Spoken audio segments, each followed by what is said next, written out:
AC ডিস্ট্রিবিউশনের উপরে আমরা একটা প্রবলেম সলভ করব। তাহলে ফার্স্টে আমরা দেখে নিই যে প্রবলেমটাতে কি বলছে। A single phase AC distributor AB 300 meter long is fed from end A and is loaded as under 100 ampere at 0.707 lag 200 meter from A, 200 ampere at 0.8 lag 300 meter from A. The load resistance and reactance of the distributor is 0.2 ohm and 0.1 ohm per kmi.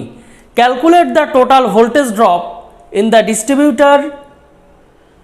The load power factor referred to the voltage at the far end. তাহলে এই যে প্রবলেমটা আমরা পড়লাম, তাহলে ফার্স্টে এটাতে কি বলে দেওয়া আছে এবং আমাদের কি ক্যালকুলেট করতে হবে সেটা আমরা দেখে নেব। ফার্স্ট একটা ডিস্ট্রিবিউটর বলে দিয়েছে, সেটা হলো এসি ডিস্ট্রিবিউটর এবং সিঙ্গেল ফেজ এবি, এবং এবির যে মানটা সেটা হলো বলে দেওয়া আছে 300 মিটার, অর্থাৎ এখান থেকে এই ডিস্টেন্সটা 300 মিটার। এবং তারপরে যেটা বলা আছে যে 200 মিটার দূরে, এ থেকে 200 মিটার দূরে, সাপোজ এই পয়েন্টটাকে আমরা ধরছি সি পয়েন্ট, এই যে ডিস্টেন্সটা এসি ডিস্টেন্সটা 200 মিটার। তাহলে এখান থেকে যে মানটা আমাদের বলে দেওয়া আছে সেটা হলো 100 অ্যাম্পিয়ার, এবং পাওয়ার ফ্যাক্টর বলা আছে, যেটা পাওয়ার ফ্যাক্টর আমাদের বলে দিয়েছে যে 0.707 ল্যাগ, এবং পাওয়ার ফ্যাক্টর মানে আমরা কি জানি সেটাকে আমরা লিখে নেব cos থিটা। তাহলে এটাকে আমরা লিখছি cos phi 1 সমান 0.707, এবং এটা কারেন্ট, এবং এই যে কারেন্ট এটাকে আমরা ধরছি সাপোজ I1। এবং তারপরে যেটা বলেছে যে 200 ampere at 0.8 lagging 300 metre from A. তাহলে এ থেকে 300 মিটার দূরে সেখানে যে মানগুলো বলে দিয়েছে সেটা হলো, এটাকে আমি I2 ধরছি, I2 এর মান বলা আছে 200 অ্যাম্পিয়ার। একইভাবে এখানে পাওয়ার ফ্যাক্টর যেটা বলা আছে সেটা বলা আছে 0.8। তাহলে পাওয়ার ফ্যাক্টর এখানে বলা আছে 0.8 lagging, that means cos phi 2 সমান 0.8। তাহলে এই ডেটাগুলো আমাদের বলা আছে। এখন আমাদের কি ক্যালকুলেট করতে বলেছে? Voltage drop in the distributor, load power factor refer to the voltage at far end. তাহলে এই ফার এন্ডের যে রেসপেক্টে আমাদের এই যে ডিস্ট্রিবিউটর এবি, এটার ভোল্টেজ ড্রপটা ক্যালকুলেট করতে বলেছে। আরেকটা বলা আছে এখানে যে এটা রেজিস্ট্যান্স, এটা রেজিস্ট্যান্স আমি আর দিয়ে ডিনোট করছি, রেজিস্ট্যান্স 0.2 ওহম, এবং এটা রিঅ্যাক্ট্যান্স বলা আছে এক্স দিয়ে ডিনোট করছি 0.1 ওহম। কিন্তু এখানে কিন্তু এটা কমপ্লিট হয়নি, এটা পার কিমি অর 1000 মিটার। যেহেতু আমরা জানি 1 কিমি সমান 1000 মিটার, সোর্সটা এখানে দিয়েছি। তাহলে আমরা এখন দেখব যে এইটুকের জন্য ইম্পিডেন্স কতটা, এইটুকের জন্য ইম্পিডেন্স কতটা। যেহেতু আমাদের ভোল্টেজ ড্রপ বার করতে গেলে সেখানে ভি সমান আইজেড, এই ওহমস লর এসিতে যে ফর্মুলাটা আমরা ব্যবহার করি, এই ফর্মুলাটা আমরা ব্যবহার করব। তাহলে এখান থেকে এই যে ডিস্টেন্সটা, এটা হলো 200 মিটার,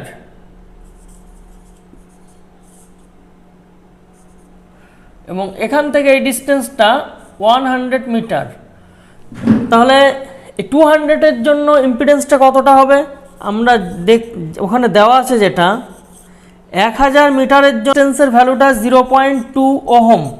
তাহলে 1 মিটারের জন্য কতটা, 0.2 বাই 1000। তাহলে 200 মিটারের জন্য কতটা, 0.2 ইন্টু 200 বাই 1000, 0.04 ওহম।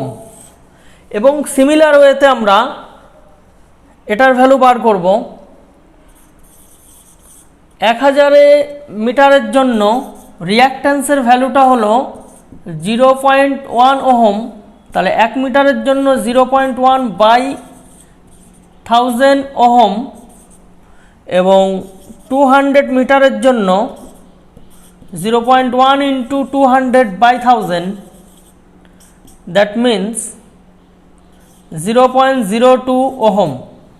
এই যে সেকশনটা এসি, এটার জন্য ইম্পিডেন্স কত হবে? জেড এসি দিয়ে ডিনোট করলাম। Impedance of section AC Z AC, তাহলে আমরা ইম্পিডেন্স মানেটা কি জানি, যে আর প্লাস জে এক্স এত ওহম। আমরা আগে যেটা ক্যালকুলেট করেছিলাম এইটুকুর জন্য 0.04 প্লাস জে 0.2 ওহম।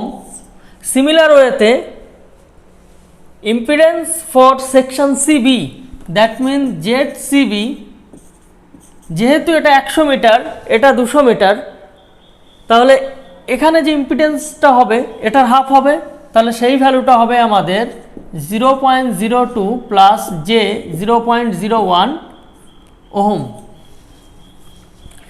একইভাবে এই যে কারেন্টটা, এই যে I2 কারেন্টের যে ভ্যালুটা, সেটা আমরা কি দেখেছি, যে I2 কারেন্ট সমান আমরা কি জানি, I2 cos phi 2 minus J sine phi 2। তাহলে এটাকে যদি আমরা সলভ করি তাহলে কীরকম পাবো, I2-র পরিবর্তে আমরা কি লিখব, 200 অ্যাম্পিয়ার cos phi 2, যেহেতু পাওয়ার ফ্যাক্টর cos phi 2 0.8 বলে দিয়েছে, তাহলে এখানে আমরা লিখব 0.8 মাইনাস জে সাইন phi 2। এখন আমি বলে দিই যে সাইন phi 2-র মান আমরা কীভাবে বার করতে পারি। একটা এখানে দেওয়া আছে cos phi 2 সমান 0.8, তাহলে এখান থেকে আমরা লিখতে পারি যে phi 2 সমান cos ইনভার্স 0.8। তাহলে এখান থেকে আমরা একটা অ্যাঙ্গেল পাবো, এটা একটা অ্যাঙ্গেল পাবো, এবং এই যে অ্যাঙ্গেলটা আমরা পাবো, এই অ্যাঙ্গেল, সেই অ্যাঙ্গেলটা আমরা কোথায় পুট করব, সাইন, এই যে অ্যাঙ্গেলটা, সাপোজ আমি জানি না কত, এটা যদি এক্স ডিগ্রি হয় সাপোজ, তাহলে এখানে সাইন এক্স ডিগ্রি, এটা যদি আমরা পুট করি এখান থেকে মানটা পাবো। কিন্তু আমি বলবো এইভাবে না করে অন্য একটা প্রসেসে করতে, সেটা কি বিভিন্ন কম্পিটিটিভ এক্সামে সেখানে তো আমাদের ক্যালকুলেটর ইউজ করতে দেয় না, সেই জন্য আমরা এই ফর্মুলাটা ব্যবহার করব, যে sine square theta plus cos square theta সমান 1। তাহলে আমরা সাইন স্কোয়ার থিটা সমান লিখতে পারি যে কস স্কোয়ার থিটা, এখানে যে phi 2 দের থিটার পরিবর্তে phi 2 লিখেছি, তাহলে 0.8-এর স্কোয়ার সমান 1।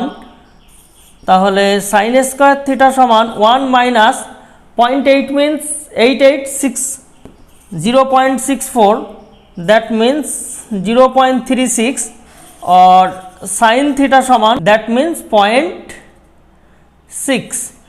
এখানে প্লাস মাইনাস হবে, যেহেতু সাইনের মানটাকে আমরা নেগেটিভ মানটাকে ইগনোর করব, পজিটিভ মানটা নেব। এটা কিন্তু এইভাবে করা যায়, কিন্তু এটার জন্য একটা সায়েন্টিফিক ক্যালকুলেটর অবশ্যই দরকার, আর এটার জন্য আমরা সায়েন্টিফিক উইদাউট সায়েন্টিফিক ক্যালকুলেটর ছাড়াও আমরা এটা মানটা বার করতে পারবো।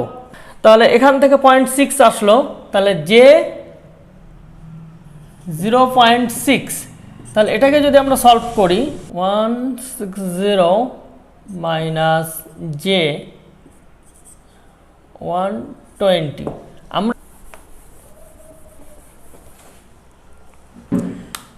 একইভাবে আমরা I1-এর যে কারেন্টের মানটার পরিবর্তে লিখতে পারি I1 cos phi 1 minus J sine phi 1।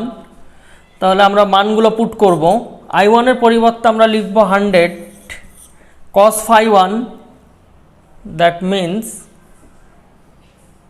0.707 minus J sine. তাহলে এটা যদি কসে 0.7 থাকে, সেটা আমাদের সাইনে মানটা হবে 707, দ্যাট মিন্স 17.7 জে 707 এত অ্যাম্পিয়ার, এগুলো সব অ্যাম্পিয়ার, এত অ্যাম্পিয়ার। তাহলে এখন যে টোটাল কারেন্ট অর্থাৎ আইএসি কারেন্ট, এই মানটা কি হবে? I1 current plus I2 current. তাহলে I1 কারেন্ট আমরা কত পেয়েছি?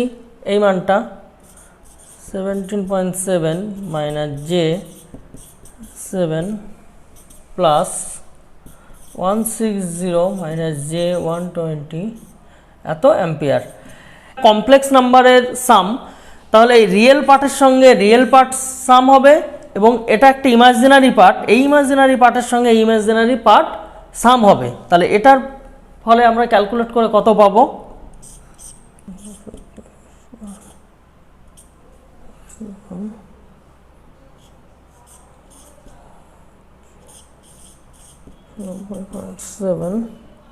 অ্যাম্পিয়ার 230.7 মাইনাস জে 190.7 এত অ্যাম্পিয়ার।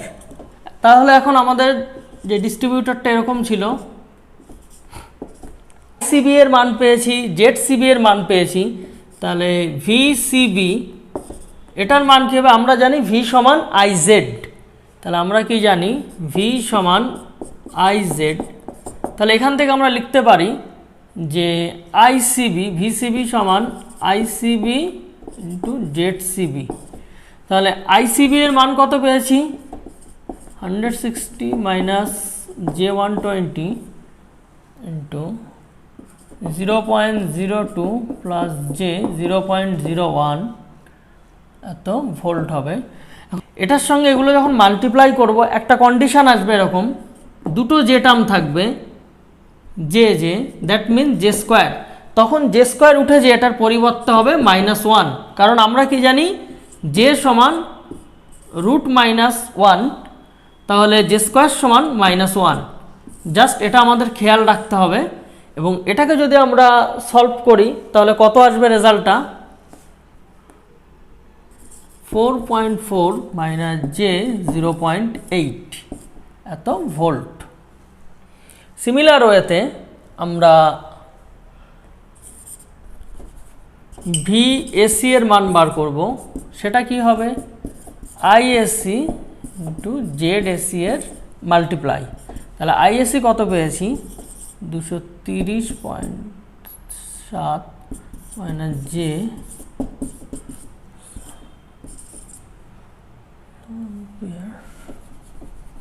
Into 0.04 into J 0.02। তাহলে এটাকে যদি আমরা সলভ করি কত পাবো? তাহলে 13.04 মাইনাস জে 3.01 ভোল্ট। এখন এই টোটাল যে ডিস্ট্রিবিউটারের ভোল্টেজ, টোটাল কিন্তু সিস্টেমের ভোল্টেজ চাইনি কোশ্চেনে, বলেছে এটার ভোল্টেজ, অর্থাৎ ভি এ থেকে বি এ যে ভোল্টেজ ড্রপ সেটা। তাহলে ভি এ থেকে বি এর ভোল্টেজ ড্রপকে আমরা কিভাবে লিখতে পারি? Voltage drop of distributor A B, এটাকে আমরা এইভাবে লিখতে পারি, V AC plus V CB. তাহলে এটার যদি আমরা সাম করি, দ্যাট মিন্স এই সামটা, তাহলে কত হবে সেটা? 4.4 জে 0.8, 17.44 মাইনাস জে 3.81 ভোল্টের মান। তাহলে এই যে ভোল্টেজের মান পেলাম, এটার ম্যাগনিটিউড কত হবে? 17.44 এটার স্কোয়ার প্লাস 3.81 এটার স্কোয়ার। যেহেতু ম্যাগনিটিউডকে এম এ জি মড দিলাম, এইভাবে লিখলাম, তাহলে এইভাবে আমরা বার করি। তাহলে এটাকে যদি আমরা সলভ করি কত পাবো আমরা? 17.85 ভোল্ট। তাহলে আমি আরেকবার সামারি করে বলে দিই। ফার্স্টে প্রবলেমে যেটা দেওয়া থাকবে সেটার আমরা ডায়াগ্রাম করব, সেখানে কি কি ডেটা দেওয়া আছে সেগুলোকে আমরা লিখব, তারপরে আমরা যে ফর্মুলা জেনেছি সেই ফর্মুলাতে আমরা সলভ করব। এবং কমপ্লেক্স নাম্বারের ক্ষেত্রে যখন জে স্কোয়ার আসবে সেখানে -1 দেব। এখানে যেহেতু পার কিমিতে বলা আছে এবং যখন সেটা 200 এবং 300 মিটারে ভেঙেছি, আমরা ঐকিক নিয়মে সেটাকে করে দেখিয়েছি। এইভাবে আমরা প্রবলেমটা সলভ